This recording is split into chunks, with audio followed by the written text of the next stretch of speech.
Onye a bụ Joshua. Joshua hụrụ Chineke n'anya ma tụkwasịrị ya obi. Ka Moses nwụrụ wee laa eluigwe, Chineke họrọ Joshua ka o duru ndị Israel.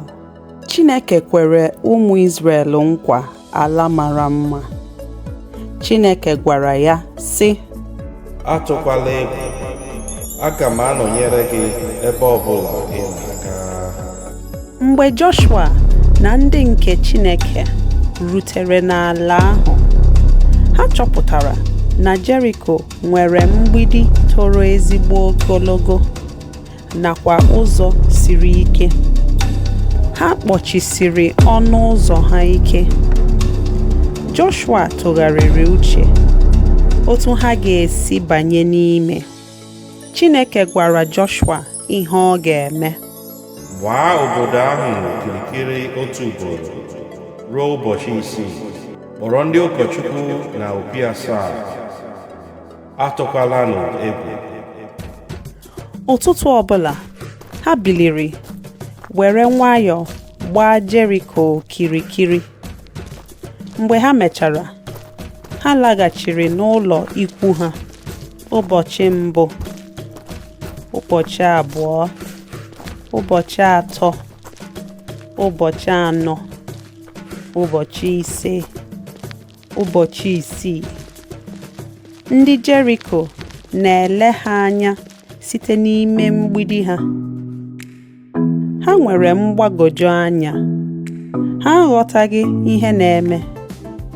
Mana Joshua na ụmụ Israel tụkwasịrị Chineke obi.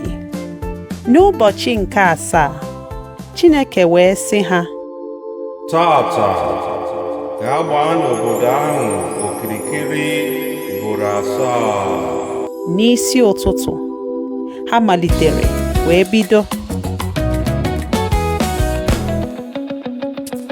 N'anya bụ ka anyị jiri kwatu mgbidi Jeriko. N'anya bụ ka anyị jiri kwatu mgbidi Jeriko. Mgbidi Jeriko, ọ dago. Mgbidi Jeriko, ọ dago. Mgbidi Jeriko, ọ dago. Mgbidi Jeriko, ọ dago. Mgbidi Jeriko, ọ dago. Mgbidi Jeriko, ọ dago. Mgbidi Jeriko, ọ dago. Mgbidi Jeriko, ọ dago. Mgbidi Jeriko, ọ dago. Mgbidi Jeriko, ọ dago. Mgbidi Jeriko, ọ dago.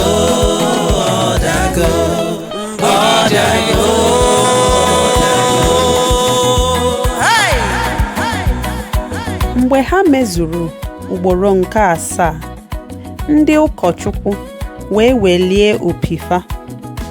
Joshua wee tie, mgbe unu nụrụ ụda opi a, onye ọbụla ga-eti mkpu.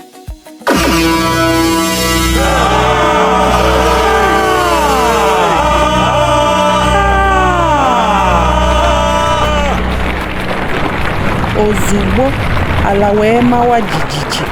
Mgbidi ahụ gbawara. Nnukwu mgbidi Jeriko niile wee daruo ala. Ọ bụghị na akwara ya aka, ọ bụghị na ha lụrụ ọgụ, ma n'ihi na Chineke mezuru nkwa ya. Joshua na ụmụ Israel banyere n'obodo ahụ ozugbo.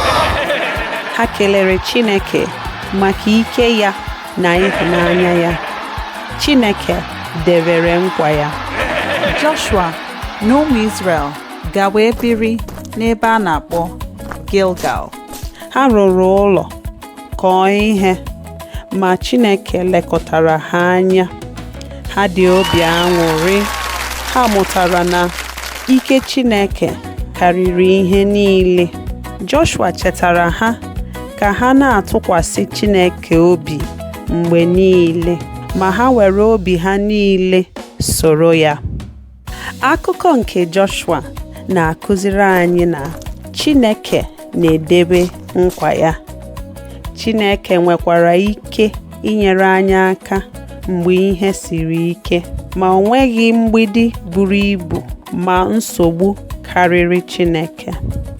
Akụkọ nke a agwụgo. If you enjoyed that video, please give us a like and don't forget to subscribe. See you in my next video. Bye. Jeriko, all that go. Jeriko, all that go. Mgbidi Jericho